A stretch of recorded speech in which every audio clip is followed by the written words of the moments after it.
Tambah baik sistem perparitan yang menjadi punca banjir kerap berlaku di sekitar penampang. Ini antara pengisian berita wilayah dari Sabah bersama Muhammad Syariza Awan di sana. Silakan Ijam. Terima kasih Nurlela. Assalamualaikum dan salam sejahtera. Ketua Menteri Kerajaan Sementara Datuk Seri Panglima Shafie Haji Apdal seolah lepas tangan berhubung isu kemasukan besar-besaran pendatang tanpa izin parti dari negara jiran ke Sabah. Beliau sebaliknya menyerahkan sepenuhnya kepada pihak berkuasa ataupun Kerajaan Persekutuan untuk menangani isu mengenai kemasukan besar-besaran pendatang tanpa izin parti dari negara jiran ke Sabah. Atasilah, saya minta dorong atasilah pasal dorong yang jaga bukan saya jaga. Keselamatan ini tanggungjawab Kerajaan Persekutuan. Tapi tidak berarti bahawa orang jangan pula tidak turun mengundi. Ya, itu tanggungjawab pihak polis dan mereka harus laksanakan. Beliau ditemui media bagi mengulas perkara berkenaan pada Majlis Pemimpin Bersama Rakyat di daerah Kecil Sok, Keningau. Semalam, dalam sidang media di Ibu Pejabat Polis Kontingen IPK Sabah, Pesuruhjaya Polis Sabah Datuk Hazani Ghazali memaklumkan pihaknya akan menggerakkan aset keselamatan semaksimum mungkin bagi mengekang kemasukan mereka. Kemasukan itu didakwa bertujuan menimbulkan kekacauan pada pilihan raya DUN 26 September depan. Presiden Parti Cinta Sabah yang juga calon DUN Bengawan Datuk Seri Hanif Ahman mengecam bekas Menteri Pakatan Harapan yang juga calon parti warisan N61 Segama Datuk Muhammadin Ketapi yang membuat ucapan berbaur penghinaan terhadap anggota keselamatan negara ketika insiden pencerobohan pengganas di Tanduo Lahad Datu. Menurut beliau, Datuk Muhammadin telah menyifatkan pengorbanan mereka sebagai sandiwara. Dalam satu kenyataan media, Datuk Seri Anifah berasa cukup kecewa melihat klip video tersebut yang jelas boleh disifatkan sebagai satu pengkhianatan kepada Sabah. Dia bilang Filipin mau ambil Sabah. Jadi ada peperangan gunung di Tenduo. Datanglah jet pergi Tenduo, dibomnya sana kelapa sawit orang. Habis sangus kelapa sawit orang. Habis rumah orang kuyak menguyak ditimbak. Ini kenyataan. Habis itu disuruh kereta kebal masuk pergi kampung-kampung suruh berperang sama ayam. Siapa kawan dia berperang? Tidak ada. Ayam sama anjing di kampung kawan dia berperang. Sepanjang peristiwa pertempuran Lahad Datu di Tanduo 2013, seramai 235 pengganas telah mendarat di Sabah dari Pulau Simunul, Filipina. 10 orang perwira negara terkorban dalam pertempuran tersebut, termasuk beberapa serangan hendap. Datuk Seri Anifah mempersoalkan di manakah rasa hormat pemimpin parti warisan ini kepada anggota keselamatan yang telah terkorban semasa mempertahankan kedaulatan bumi Sabah. Kenyataan itu jelas menunjukkan betapa buta mata serta hati parti warisan terhadap pengorbanan wira-wira negara, sekaligus melukakan hati keluarga dan rakan-rakan seperjuangan anggota keselamatan kita. Justru Datuk Seri Anifah menggesa rakyat seharusnya menolak pimpinan parti warisan yang sebegini. Geran khas prihatin JKP yang diperkenal sejak Mei terbukti banyak membantu usahawan mikro keluar dari belenggu kesukaran akibat ketiadaan pendapatan dari perniagaan yang ditutup. Bayaran yang diterima berperingkat sejak pertengahan Jun membolehkan perusahaan kecil dan sederhana PKS kembali bernafas. Bagi PKS di Sabah, meskipun ianya bukan satu nilai yang besar, namun bantuan tersebut sekurang-kurangnya meringankan beban menanggung keperluan asas syarikat selain membantu memulakan semula perniagaan selepas ekonomi negara kembali dibuka. Yang mana dari sisi pemasaran sebelum ini kalau kita hanya banyak bergantung kepada orang tengah dan juga hanya mengharapkan kepada jualan secara langsung daripada pengguna akhir kepada pengguna akhir, tapi pada sesi PKP yang berlaku pada beberapa bulan yang lepas, kita mau tidak mau kena keluar daripada kebiasaan itu kepada norma baru ke arah pendigitalan. Jadi pemasaran semua buat online, WhatsApp, Facebook, online marketing, dan kita menggunakan khidmat daripada penghantar makanan atau penghantar barang untuk menghantar produk kita kepada pengguna akhir di bandar-bandar utama yang mempunyai jumlah pelanggan yang ramai. Kemudian tu saya cuba jual sayur lah. Jadi 1 bulan lepas jual sayur tu di sana kami mendapat bantuan prihatin sebanyak RM3,000. Dan di situ saya ada beli sebuah icebox freezer, sebab selain daripada sayur saya jual ayam beku. So saya beli, daripada bantuan itu saya beli freezer, saya beli peralatan untuk pembungkusan. Memang bagi dalam impact positif yang memang sangat-sangat baiklah. Sebab tanpa bantuan ni mungkin saya tidak dapat juga bekalan bahan mentah dan bahan-bahan lain untuk tolong dengan saya punya ejen-ejen, dengan kawan-kawan untuk sebab diorang pun macam jatuh kosong balik bah. Jadi saya dapat bantu diorang daripada ini bantuan prihatin. Bila orang sudah faham, mereka membantu untuk diorang buat keputusan dengan lebih baik lagi. Jadi kalau diorang tidak tahu apa mau buat, diorang akan balik-balik salahkan ini, salahkan itu, salahkan ini kan. Jadi dengan adanya bantuan daripada kerajaan dan sebenarnya kita boleh membantu juga untuk memberi lebih kefahaman kepada masyarakat tentang apa sebenarnya yang berlaku.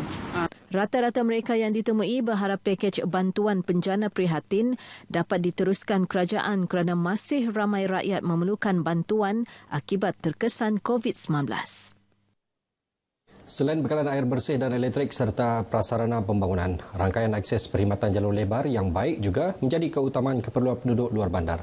Calon Perikatan Nasional PN DUN N44 Tulit, Flovia Eng berharap usaha kerajaan melalui Pelan Jalinan Digital Negara Jendela dapat diperluas ke kawasan DUN ini. Ia bagi memastikan mereka tidak ketinggalan menerima pelbagai maklumat dan dasar-dasar kerajaan. Pelan Jalinan Digital Negara Jendela, ini juga saya akan tekankan di mana tempat saya tinggal menetap sendiri pun tidak ada dan saya tidak dapat connection yang baguslah, terutama sekali di Terusmadi. Boleh dikatakan 80% itu tidak mempunyai liputan. Beliau menghadiri ramah mesra bersama penduduk kampung di Kampung Kiulu Baru dalam kawasan DUN N44 Tulip. Pendekatan pelbagai kaedah digunakan bagi kempen di kawasan pedalaman seperti DUN Sugut. Kempen bukan sahaja tertumpu melalui pertemuan secara bersemuka maupun ceramah umum, malah lagu menggunakan bahasa tempatan, khususnya suku kaum sungai menjadi daya tarikan. Kodong toko memangka adang salah-salah. Kodong toko mengundi usai nak memilih. Penggunaan lagu bahasa suku kaum sungai itu bertujuan menyampaikan maksud serta harapan yang ingin disuarakan kepada rakyat. Macam semalam, bila saya buat ceramah di Ulu, di kampung Ulu Talidusun, rata-rata orang tua di situ masih belum faham bahasa Malaysia ini. Masih bahasa sungai kita gunakan. Sebab itu kita cipta lagu bahasa sungai supaya mereka lebih faham dan mudah. Beliau menemui penduduk di Kampung Kabuluh, Paitan. Sementara itu, Pasar Tamu hujung minggu di Liawan menjadi lokasi parti-parti bertanding untuk mendekati masyarakat. Ini termasuk Parti Perikatan Nasional, Rafi Robert serta calon bebas, Datuk Jack Jikulin Nointin. Semangat kekitaan perlu diteruskan walaupun berlainan ideologi politik. Walaupun kita melihat banyak penjuru berlaku di kawasan DUN Lewan, DUN Bingkur dan juga Tamunan, namun kesemua calon yang bertanding itu mempunyai hubungan kekeluargaan. Jadi kita mengharapkan agar dapat memastikan kempen kita pada kali ini tidak keterlaluan dan menjaga hubungan silaturahim. Kita akan kembali sebagai satu keluarga. Baik yang lawan kau masa pilihan raya ataupun kawan, kita kena bekerja sama. Karena itulah tujuan rakyat, saya percaya, untuk memberi peluang kepada pemimpin untuk bertanding. SPR menetapkan tempoh kempen sehingga pada pukul 11.59 tengah malam 25 September ini, manakala pengundian awal pada 22 September serta hari mengundi pada 26 September ini. Tambah baik sistem perparitan yang menjadi punca banjir kerap berlaku di sekitar penampang. Itu hasrat calon Perikatan Nasional PN bagi kerusi Dewan Undangan Negeri N26 Moyok, Joe Sulaiman, bagi memastikan rakyat di kawasan tersebut hidup dengan lebih selesa.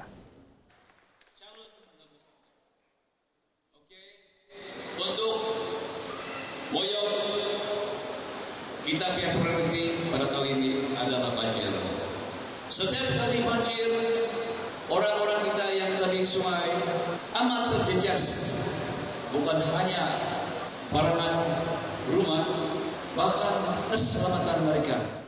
Ceramah perdana yang diadakan di Buhavan Square ini turut dihadiri pemimpin komponen Perikatan Nasional termasuk Presiden Parti Solidariti Tanah Air KUSTA, Datuk Dr. Jeffrey Kitingan yang juga calon PN DN39 Tambunan.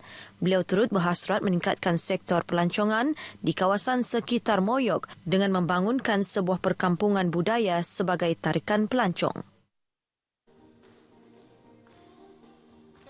Kebanyakan penduduk ditemui berharap wakil yang dipilih nanti dapat membantu menyelesaikan masalah perparitan yang menjadi punca utama banjir yang sering melanda kawasan Penampang. Saya mengharapkanlah selepas PRN Sabah ini dan cepat-cepat saja jadi kerajaan. Diharapkan masalah-masalah kampung seperti Kampung Tamkiba Baik, Tua Bon dan seluruh kawasan yang dilanda masalah baru-baru ini atau masalah banjir dapat diatasilah dengan segera. Tujuan nanti kami minta yang bantuan orang tua lah. Itu kampung kami kena itu empangan, jadi saya harap ini YB boleh bantah. Jadi ini bantuan juga macam kami ini ibu tunggal, jadi saya harap YB boleh kan bagi kami bantuan satu hari nanti. Dan kami juga berharap agar dapat satu hospital baru di Penampang nih. Sebab Penampang yang hospital yang ada ini hanya satu poliklinik dan parking dia sangat susah. Dun N26 Moyok menyaksikan pertandingan 7 penjuru. Ahli Majlis Tertinggi Parti Pribumi Bersatu Malaysia Bersatu, Dato' Laji Mukin yang ditemui dalam Majlis Ramah Mesra bersama masyarakat di Beaufort, yakin respon positif pengundi Dun Klias sepanjang tempoh berkempen bertanda bahawa rakyat memahami kepentingan memilih pimpinan kerajaan yang sehaluan dengan Kerajaan Persekutuan. Sehingga kini pihaknya telah menemui kira-kira 75% pengundi di kawasan Klias. Di kawasan daerah mengundi ini, kita mempunyai rumah 931 dan kita sudah menghampiri 75% pengundi yang telah kita temui. Dan feedback dan respon daripada rakyat begitu memberangsangkan. Tambahnya, gabungan rakyat Sabah turut mampu menaikkan keyakinan rakyat terhadap kepimpinan PN dan membantu calon PN Datuk Isnin Ali Yasni menang dalam pilihan raya pada 26 September ini.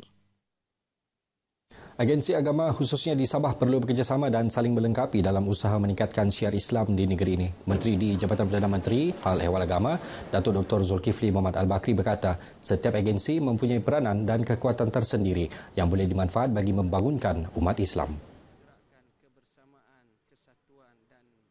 Perpaduan antara semua agensi agama kesannya cukup besar.